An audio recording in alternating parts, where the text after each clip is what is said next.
Subscribe channel Alroda.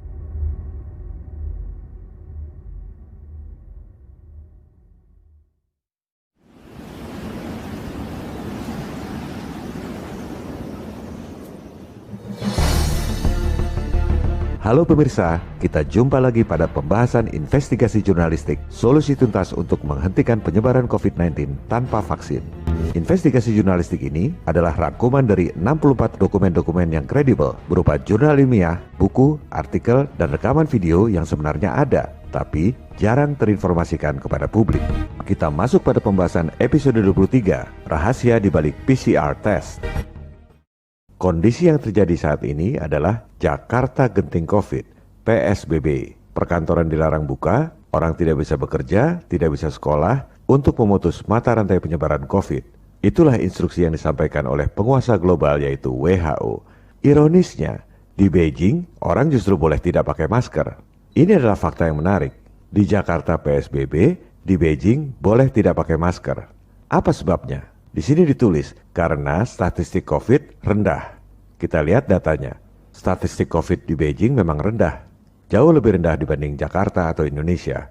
Tujuan dari investigasi jurnalistik ini adalah membuat jumlah korban COVID menjadi rendah, bahkan bisa nol tanpa vaksin.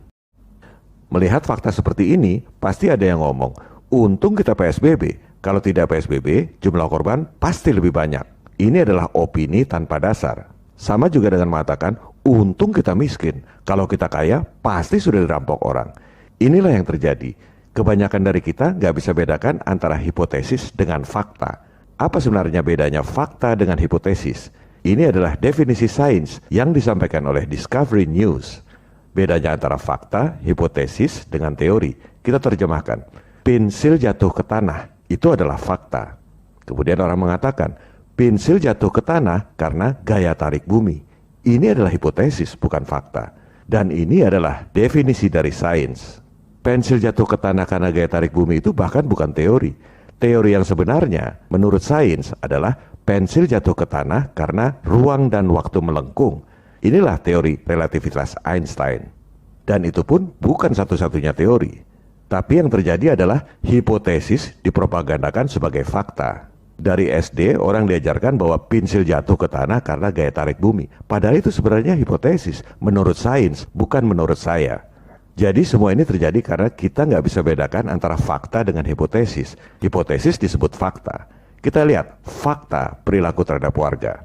Di Cina, tepatnya di Wuhan, ribuan orang pesta tanpa masker. Ini adalah fakta. Padahal Wuhan adalah tempat pertama berjangkitnya COVID. Tapi di sana warganya diperbolehkan pesta di kolam tanpa masker. Sementara di Jakarta, anak buah Anies Baswedan, ini kata jpnn.com, bukan kata saya. Anak buah Anies Baswedan gotong peti mati keliling kampung untuk menakut-nakuti warga.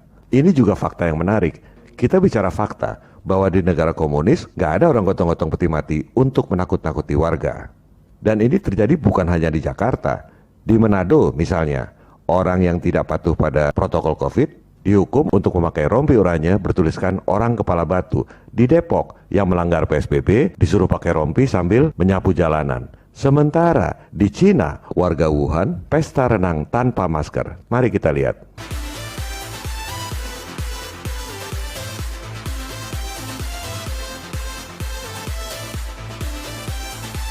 Nah, ini di Cina yang negara komunis. Kalau di negara kapitalis, Amerika Serikat misalnya, Presiden Donald Trump bersumpah tidak akan mewajibkan rakyatnya pakai masker. Tapi ya namanya presiden, tergantung gubernurnya. Bagaimana menerapkan peraturan di wilayah masing-masing.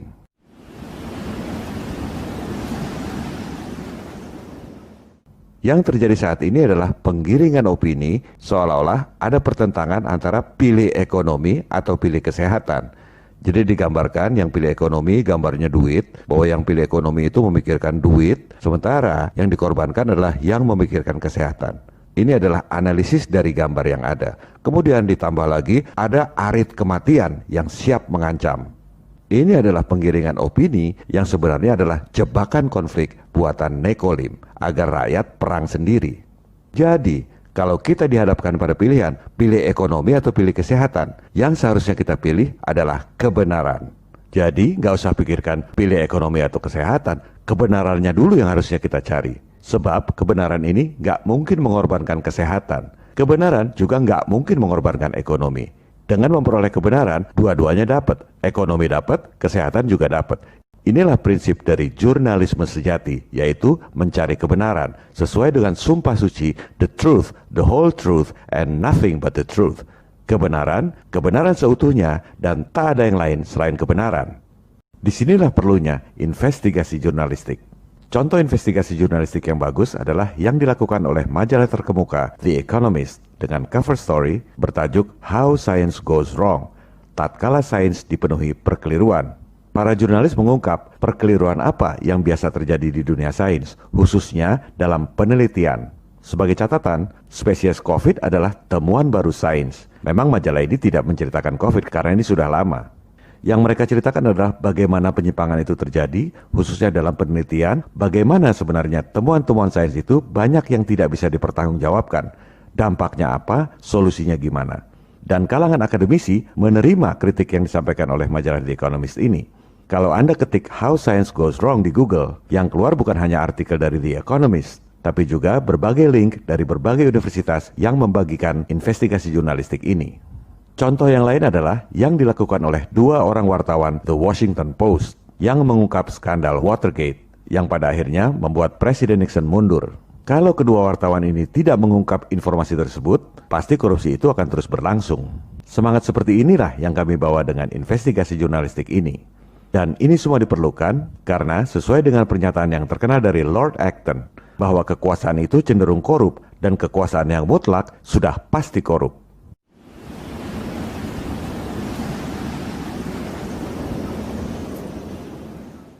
Selanjutnya, kita masuk pada pembahasan apa penyebab pesatnya peningkatan jumlah korban penyakit menular menurut penemu PCR.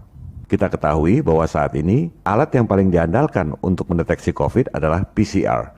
PCR ini ditemukan oleh Dr. Kary Mullis yang kemudian memperoleh hadiah Nobel atas temuannya itu. Mari kita simak, apa penyebab pesatnya peningkatan jumlah korban penyakit menular menurut sang penemu PCR. Ia mengatakan bahwa pesatnya peningkatan jumlah korban epidemi terjadi akibat pesatnya peningkatan tes. Berapa uang yang kita dapat dari epidemi tahun ini? Epidemi terjadi karena kita dapat duit terus dari situ tiap tahun. The number of cases reported went up epidemically, exponentially, because the number of tests that was done went up exponentially.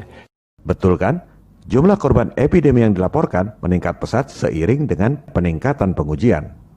How many doctors knew about HIV in 1983? 2. How many knew about it in 1985? Say 500. How many knew about it in 1986? 40,000. So that's where the curve came from. How much money did we make off of HIV this year? And they could have plotted that, and it would have looked the same. And they could have said it's an epidemic because we're making more and more money off of it every year. Luar biasa. Berapa banyak dokter yang berani berkata seperti itu? Kary Mullis adalah seorang dokter aktivis, bukan dokter antek globalis atau nekolim. Perhatikan kata kita. Ia menyebutnya kita. Jadi statement itu adalah otokritik buat kalangan dokter dan saintis dari seorang pemenang hadiah Nobel. Yang disampaikan oleh Dr. Kary Mullis itu adalah fakta. Tadi di awal kita sudah jelaskan, fakta itu contohnya pensil jatuh ke tanah, itu fakta. Kalau pensil jatuh ke tanah karena gaya tarik bumi, itu adalah hipotesis yang dikira fakta oleh sebagian besar orang. Kita lihat faktanya. Tingkat penularan COVID pesat luar biasa. Buktinya banyak orang yang terpapar COVID. Faktanya adalah statistik tinggi itu disebabkan karena hasil tes. Kalau hasil tesnya positif, disebut terpapar COVID. Kalau banyak yang hasil tesnya positif, disebut korban banyak karena tingkat penularannya tinggi. Kalau hasil tes negatif, orang tak disebut kena COVID. Kalau semua orang yang dites hasilnya negatif, disebut COVID sudah tidak ada. Itu semua karena hasil tes, persis seperti yang dikatakan oleh sang penemu PCR. Lantas orang mengatakan, itu banyak yang mati. Kamu gila apa? Ada 100 dokter mati. Kamu masih nggak percaya? Kamu itu denial, membahayakan orang. Coba kita lihat faktanya. Disebut mati karena apa? Karena hasil tesnya positif kan? Kalau hasil tesnya negatif, nggak disebut mati karena COVID. Faktanya, yang mati itu adalah yang punya penyakit bawaan. Nggak ada yang mati karena COVID doang. Dan kebanyakan karena ditambah stres dan rasa takut, mengakibatkan imunitasnya hilang dan akhirnya mati. Kemudian, ada orang tanpa gejala. Kenapa bisa begitu? Faktanya karena hasil tes. Orang nggak sakit, hasil tesnya positif, maka disebut orang terinfeksi tapi tanpa gejala. Ada orang sembuh sendiri, itu karena hasil tes. Sekarang dites hasilnya positif, disebut kena COVID. 2 jam kemudian, tes lagi hasilnya negatif, disebut sudah sembuh. Lantas dikatakan virusnya bermutasi terus. Itu juga karena hasil analisis PCR. Sekarang terdeteksi urutan genetiknya seperti ini. Besok hasil PCR urutan genetiknya beda, maka disebut virusnya bermutasi. Oleh sebab itu, sangat penting kita memahami fakta tentang cara kerja PCR.